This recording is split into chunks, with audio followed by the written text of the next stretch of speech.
right into it. Please welcome up to the stage Mike Rupp and Mckee.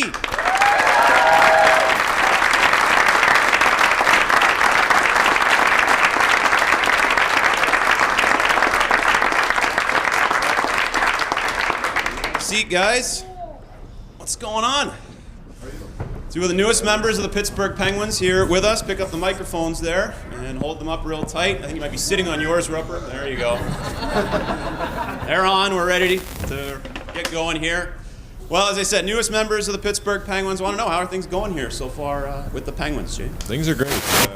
Really couldn't be happier. It was July 1st was fun, just seeing what was happening around the league. And when you're unrestricted, you don't know what's going to happen. And it took a few days and felt a few things out. And this was one of the teams that I certainly had pegged very high on where I wanted to go. And as a player, you can want to go here or there, but unless that team wants what you bring to the table, you might not get what you want. And when I got a phone call from Mr. Sherrill, or my agent did, I was thrilled, and it didn't take long, and very proud to be here.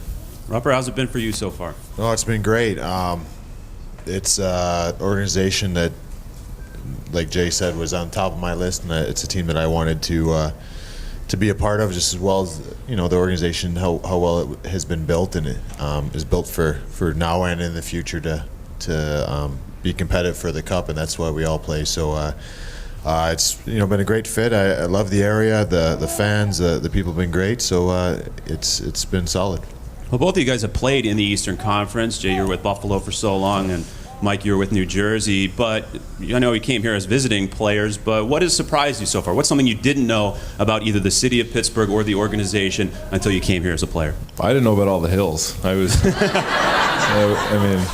played in Buffalo for a lot of years, but you come into a city and you stay and you're in your hotel and maybe sneak out for a quick dinner. That's about it. And when I came here and I was looking for a place to live and stay, it was up and down and curves, and it was all over the map. So that's the biggest thing that stood out in my mind. Apart from that, the fans here are incredible. The support that they give the team, and obviously there's been a lot of good runs here in the last few years, and the team's only going to get better and better with the young players developing, and the fan support is phenomenal in the city, and that stood out right away as well.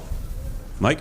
Yeah, same thing. I think that I have noticed, in the off season, I don't live too far from here, kind of in Steeler Penguin country, so I'm able to see the fan support for both teams over the last few years, and it's just rabid fans, and I love it. It's pretty cool.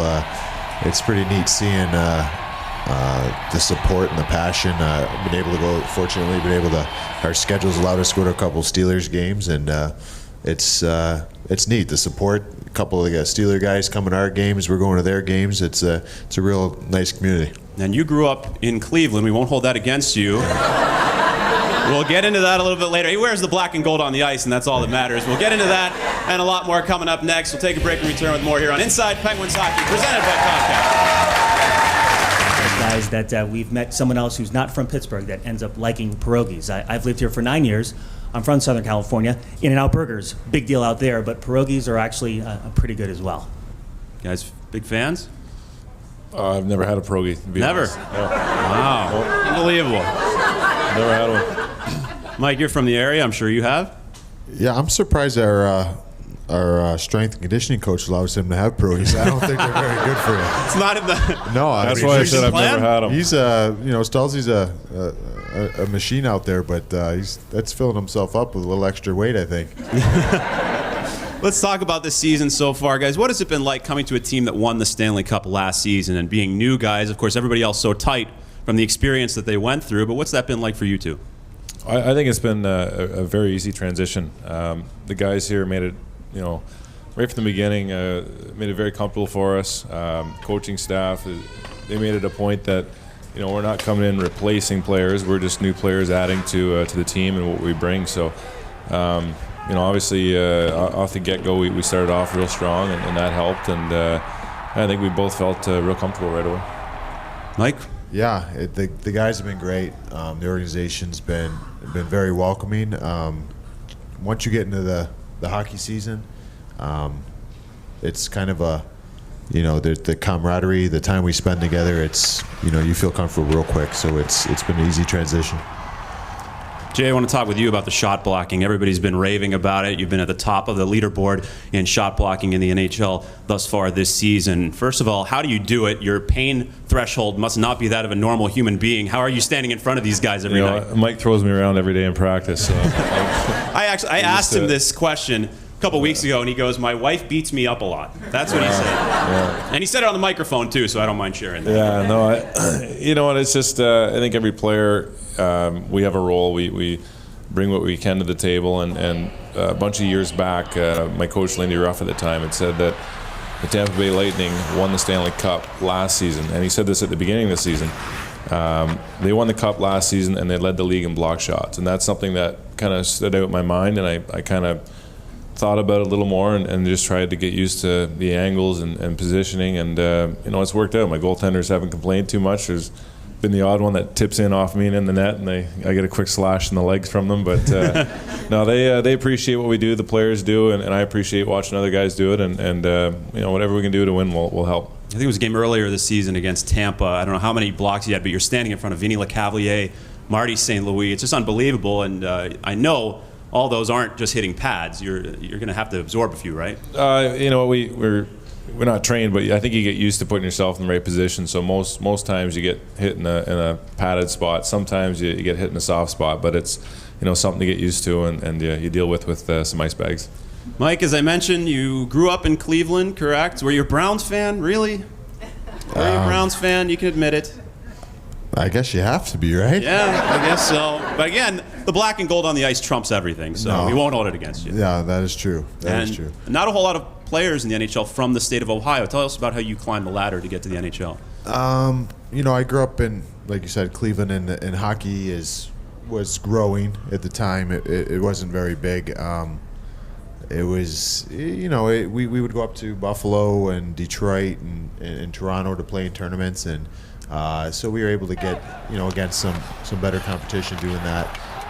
But it was, it was fun. It's neat coming from there, and I like to try to help out in the summers and doing camps and stuff for the kids there, because I was fortunate enough to get some good coaching and guidance along the way to fulfill my dream. And if other kids can, if I can help in any way with other kids, and that's great.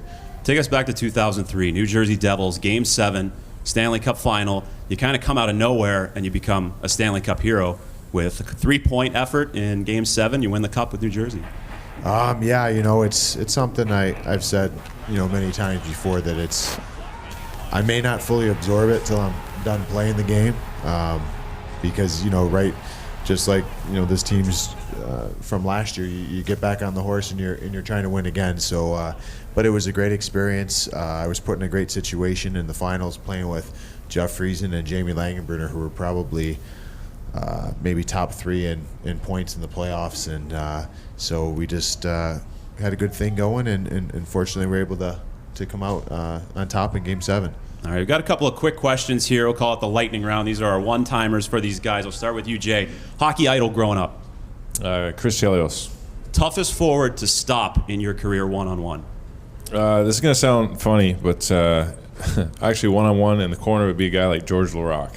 He's actually so big and hard to move. Wayne Gretzky would be the hardest one-on-one coming down on you. And finally, funniest teammate you have right now? Right now, I got too many of them.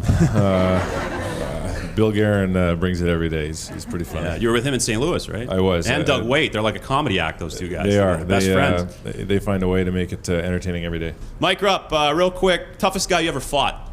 Say Colton Orr's, pretty tough. He can take some punches. Big time heavyweight. Greatest moment of your career other than the 03 Cup? I know it's supposed to be the lightning round. That's exactly what he said.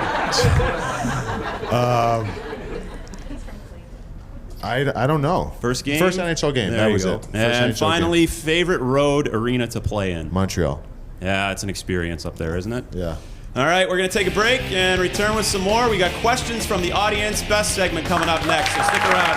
Inside Penguins Hockey, presented by Comcast.